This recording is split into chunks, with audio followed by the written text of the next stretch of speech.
Ladies and gentlemen, I wanted to give a brief overview of what I think, but you have to apologize to me. I'm going to speak in English. I will probably try to speak in between Telugu, but the topic what I was given is past, present, and future. So, lay down some past 3 years of misrule of the TRS government in points, so that when Bhatti speaks, he will be able to go in detail about all these events. So the first thing I wanted to highlight is Telangana was formed with a lot of dreams for the purposes which we fought for. Telangana was the resources, irrigation, employment, and in all these sectors, if you go point-wise, Telangana TRS-led government has failed miserably. The KCR is misruling the state of Telangana. How? What are the points which I think are the most important for the civil society? Forget about the political angle, but as a civil society, it's very shameful that in democratic setup, we all know that India is a democratic country, but in this democratic country, the Telangana state has turned out to be a state where, unfortunately, the word dictator has to be used because of the policies and the misrule of the KCR-led government. Coming to what are the misrules in the past, I will give you the fundamental example. He started off with encouraging defections to suppress the voice of dissent. He systematically weakened the opposition. He encouraged the defections. And that itself is the violation of the people's mandate, sir. I think the opposition should call for early elections because he violated the people's mandate. He started off with defections so that he can strengthen his might.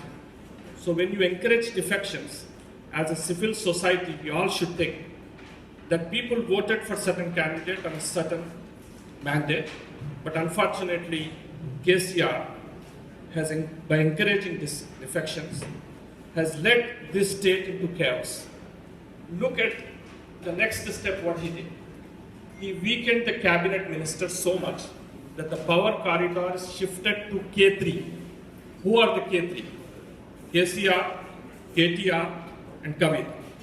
Without their assent, these cabinet ministers are just confined to getting the protocols, inaugurating the functions, and moving on with their life as a minister. But drastically, if you compare the Congress government or the erstwhile governments, the ministers were so powerful. But unfortunately here, the ministers are very much confined to enjoying the protocol. Now coming to each ministry, if you talk about it, I know you guys have been here for a long time, but I will give you an example of education. Because in any government, the fundamental responsibility of the government is to provide the basic education, provide basic health care, and provide an environment without corruption. Look at the education sector. Our Deputy CM, Kadiyam Srihari, he is also in charge of the education ministry, sir. In his capacity as an education minister, MSET scam, the MSET, which is very vital for the career of the people, students particularly in Telangana. On the day when MSET was conducted, he was delivering a speech in a Telugu organization in USA. So look at the priorities. Even until now, the MSET scam, justice was not delivered, nobody was booked, and this is the state of the education ministry.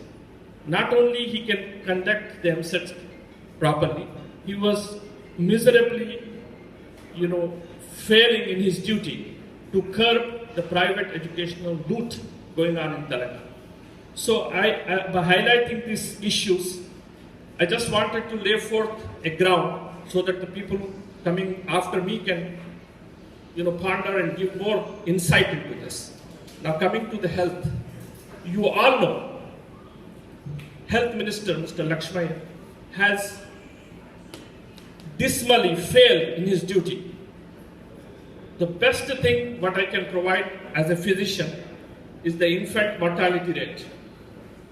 Look at how many incidents going on, sir, in the government hospitals, where the maternal mortality is on the rise, whereas the infant mortality is also on the rise. So what is this health minister doing? He is not performing his duty as a cabinet minister. So ultimately what that tells us is the power is confined to K3, KCR, KTR and Kavita. Look at how many incidents were reported in the last 3 months. People are so corrupt in government hospitals that they are not able to offer a wheelchair without getting money. Private hospitals are on loot. So this is the state of the health. I have touched upon education, I have touched upon health. Now coming to irrigation, which I know sir will probably highlight it more. But I would say this fundamental thing, sir. Without any detailed project report on irrigation projects, KCR is trying to acquire lands from the farmers. He is talking about monetary compensation. With his majoritarian power, he passed an act which was trying to amend the act passed by the parliament. What does that tell you, sir? It tells us that the KCR and his cronies are more wise and intelligent than the parliamentarians who passed the LA, the Land Acquisition Act 2013. Is it possible, sir? How can one imagine the assembly to pass the amendment to an act which was passed by parliament in 2013? Just because in the initial part of my speech I was addressing how he encouraged the defections and he weakened the opposition, so there was no voice. And when the same amendment was resent back, look at the assembly proceedings. As a civil society, when we look at the assembly session, it is very sad to see that the speaker, by just uttering the word that the bill is passed again, and it is passed again. So look at the plight of the farmers in Telangana. They are committing suicides. It has been a second state in India where more number of farmers are committing suicides. So what does that tell? This tells us that there is a dismal performance of TRS which came to power on the sentiment of a separate state, but it has failed miserably in governance. The movement, the sentiment is different than the governance. What as a civil society we need is governance, which affects the poor people. As I said, in education, as I said, in healthcare, as I said, in irrigation. These are the three main things, sir. Coming to the minorities, he is using, I have a detailed statistics, but considering the time, I will limit it, sir. He, every time in budget, he allocates 1100 crores, 2014 to 2015 for minority welfare. But how much he spent? 390 crores in 2014 and 2015. And likewise, he allocates the budget to the minority welfare in crores, but in actuality he spent less. He has chosen a deputy CM who is not even an elected representative of minorities. He is elected to a council because he's just happened to be a friend of KCR. So there is no true representation of minorities in the DRS-led government. So DRS has come to power with using the sentiments, with using his oratorial skills, but unfortunately, in 3 years of misgovernance and misrule, he has proved that this government, DRS-led government, has not fulfilled the aspirations of people of Telangana.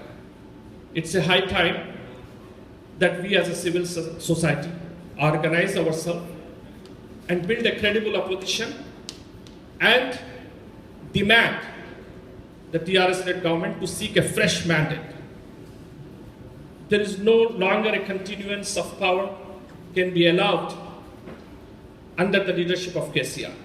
Today, the Kodandram, Professor Kodandram sir, who is the chairman of the TJAC, who led the Telangana movement, who had played a crucial role in the formation of Telangana state and in bringing the CM chair to KCR. It's the sad part that the same KCR in the newly formed Telangana state, Professor Kodandram, as of today, as of now, underwent and he went underground with all his phones closed. That's the latest news coming out of Telangana. Why? Because he wanted to save the space of Dharna Chowk. He wants to have a place where people can go and voice dissent. So every form of dissent, KCR acting dictatorially is crushing the voice of dissent. So we as a civil society need to raise our voice for the same causes, for the benefit of the poor people of Telangana.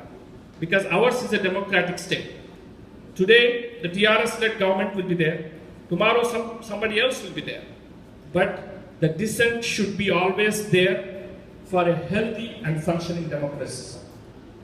This dissent is being crushing. We have noted in unemployment rally, we have noted the arrest, how brutally in the wee hours of Professor Kodandram happened, and also how he systematically encouraged the defection so that the opposition can become weak. Now it's high time for all of us here as NRIs to focus on at least the democratic principle. And what's the democratic principle? The democratic principle is for a healthy opposition to sustain and for people to enjoy the basic education, basic health care, and also the resources when it comes to irrigation. I'm sure Bhatti sir will elaborate more on the irrigation projects, how he mishandled and how he tried to acquire the lands in Mallana Sagar. He went to the extent of imposing the longest 144 section in the history of India. 365 days and plus the 144 section is still being implemented in Mallana Sagar. Why? Because the farmers are not willing to give their lands willfully. Why? Because the opposition is trying to raise the voice of dissent. He does not want the opposition to go there and meet the farmers. And on top of it, we all NRIs know that whenever you are fired from the job or when you are being harassed at the job, if anybody sue here, the biggest component which they look after in the court is what the psychological impact an employee had. And that is having no compensation. But here, the villages, the lands of the farmers are being acquired forcefully by the MROs and the police presence. And they talk about monetary compensation. Unfortunately, monetary compensation is not at all gonna be enough. But the compensation we should talk about is what is the psychological impact on the farmers who are going to lose their homes, who are going to lose their villages, who are going to lose their schools, who are going to lose their environment. And on top of it, he does not even have any clearances, whether it be wildlife clearance, whether it will be environmental clearance. And this KCR misrule should be highlighted as a civil society, irrespective of political partisanship. Time has come that we unite and we raise voices. I'm extremely delighted to inform you, as Vijay was saying, that social media has taken a role. And here is a social media giant who is building up a platform in the name of Spirit of Telangana and the Democratic and Social Telangana, which have 500,000 members. And in the light of press acting biased, these groups Spirit of Telangana and Democratic and Social Telangana, run by Sravan Koreddy and Raida Sanna and we, are getting momentum. We are raising the concerns of the people of Telangana. Now it's high time for us to demand early elections from the TRS on the grounds of misrule and on the grounds of exploitation of the people of Telangana and its resources. We, as an NRIs, should make a voice with the TRS to seek early elections and seek fresh mandate so that the people of Telangana can get a viable alternative who can have experience in governance. The recent reports coming out of major national newspapers saying that Telangana is ranked 13th in governance. There is no governance. Only the family of three is ruling Telangana. In a democratic country like India, Telangana being a state in a democratic country like India, very shameful that only three people have the power center which is focused on them, without which no file has been moved. So I urge upon Bhatti ji to focus on what these issues are, and hopefully he will give more insight into various other subjects. But with this, I would like to thank Vijay for giving me an opportunity and all of you to have listened to me. Hopefully, moving forward from our end as NRIs, we will go to any extent to bring up a viable alternative to TRS-led government. Thank you very much.